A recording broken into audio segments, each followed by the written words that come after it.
नमस्कार समस्त को रथयात्रार अनेक अनेक शुभेच्छा। महाप्रभु श्री जगन्नाथ आज गोटे भजन टे महालक्ष्मी कहउछंती नंदी घोष को आसीबनी आउ जमा आर रथ को।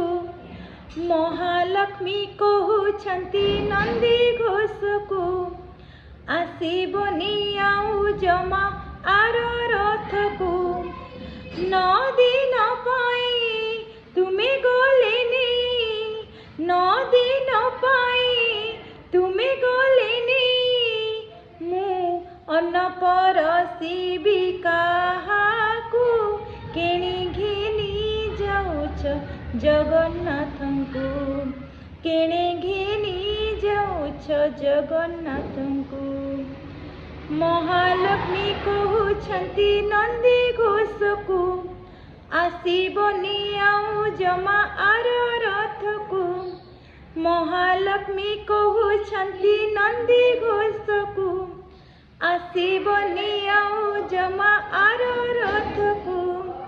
9 दिन पाई तुमे गलेनी 9 दिन पाई तुमे गलेनी मु अन्न परसिबी काहाकू केणे घेनी जाउछ जगन्नाथंकु केणे घेनी जाउछ जगन्नाथंकु।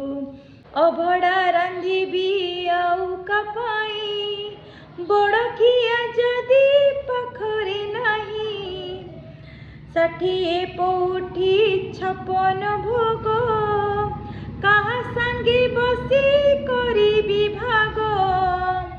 पाट पीतांबरी चंदन कस्तूरी पाट पीतांबरी चंदन कस्तूरी मु सुबेश करी काहाकू केणे घेनी जाउछ जगन्नाथंकु केणे घेनी जाउछ जगन्नाथंकु। मुसी न जाने तांकरी मन केउथिरी खुशी मो प्राण धन मुन मोड़िले प्रभुंक पाद आखिरे तांकर आसेनी निद। 9 दिन पाई तुमे गलेनी 9 दिन पाई तुमे गलेनी मु अन्न परसिबी काहाकू केणे घेनी जाउछ जगन्नाथंकु केणे घेनी जाउछ जगन्नाथंकु। नमस्कार।